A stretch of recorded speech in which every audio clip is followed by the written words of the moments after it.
honestly, I wanted to start a new series called Makeup and Mental Health, where I discuss mental health topics as I'm doing my makeup. And it'll be mental health topics that honestly, I believe that maybe we're not talking about enough. I'm going to start talking about attachment.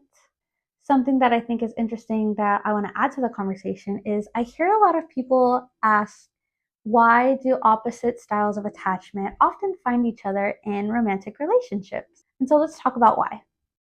Now, human beings are designed for attachment. Now, that's not to say that everybody is a people person or likes being around people. It's not necessarily what that means. But with us humans being biologically classified as mammals, we are made for desires and urges to have that human connection. Now, think about it. From the moment that we are born, we immediately seek security and safety from those who we were born to trust. Attachment theory suggests that the initial relationship or attachment style that we form with our early childhood caregivers can mold and affect the way that we show up in our other relationships subsequently. Perhaps you didn't realize that the attachment style that you have developed as a result of the relationship with your early caregivers can also affect the attachment style or relationship that you have with yourself. Yep. I actually had to sit and think about that. I thought that that was a pretty good conversation to have with myself, a good realization or level of awareness to have, because I think it answered so many questions for why I had the relationship with myself that I did. We usually only think about attachment style in the context of the relationships that we have with other people. So let's get into a little bit about the general picture of what the big four attachment styles kind of look like. So the first one that we're going to talk about will be a secure attachment, having that trusting relationship with yourself and your ability to handle situations, handle your emotions, process your emotion, and communicate your emotions to those that you are in a relationship with. The second one that I'll talk about will be a disorganized attachment. Now, generally speaking, a lot of people who have developed a disorganized attachment style often had inconsistent relationships with caregivers. So generally speaking, how this could affect somebody in adulthood would mean having a hard time trusting really anybody.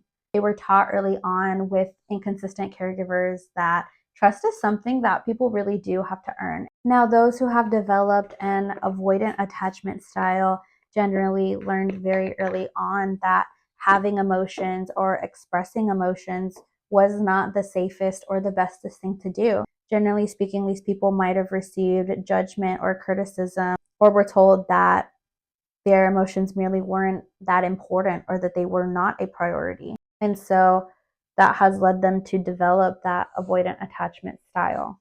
Now, when we talk about anxious attachment style, generally speaking, these group of people learned that it was important to vocalize how they feel. So this population will generally come off as more emotionally expressive.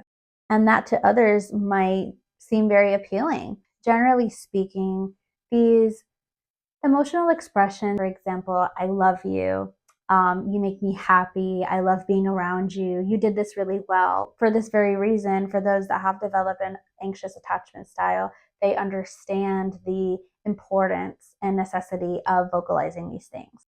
So back to the big question, how are all of these different people with different attachment styles finding each other and getting into relationships?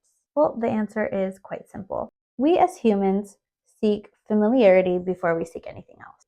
What exactly does that mean? So let's go ahead and use the example of someone who has developed an anxious attachment style. And perhaps this person grew up with a caregiver who was pretty vocal and obvious when they were experiencing emotional distress. Perhaps there was some emotional abandonment and perhaps a little bit of inconsistency in how they showed up for said person. So when this person, let's say they find attraction and are getting to know someone who has an avoidant attachment style, after a long day of work, especially to go ahead and decompress, and perhaps this is something that they prefer to do by themselves. Again, we seek what's familiar. So already what's happening in the scenario is this person with anxious attachment is already familiar with the behaviors of the person with avoidant attachment coming home and immediately wanting to seek comfort by themselves, decompress by themselves, and physically, what it appears on the outside, wants to be alone.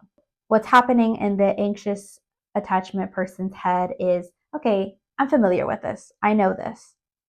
I'm used to this.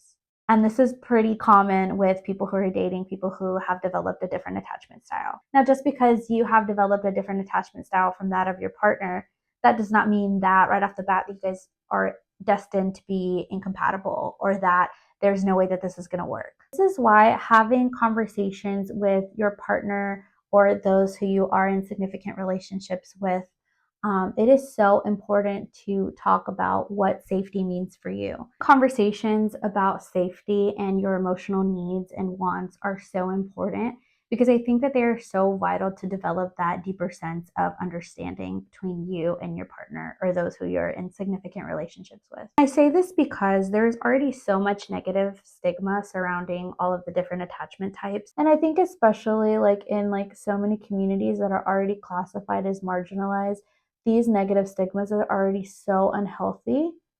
I think therapy, couples therapy, personal therapy are so important for you to be able to process at the point that you realize or are made aware that this is an attachment style that you've probably developed based off of your own experiences.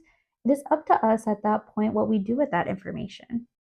There are so many different ways how you and your romantic relationships and significant relationships can work through these differences. I do think that it can particularly be a beautiful thing to see how those in a relationship who have developed different attachment styles come together for creating that safe space to allow the other person to express themselves emotionally, allowing and creating a safe space for communication. What are the things that we can be doing to create a safe environment for our partners so that way they feel like they can best express themselves emotionally when they best see fit? Well, thank you guys for getting ready with me. Hope to see you here next time on Makeup and Mental Health. Goodbye.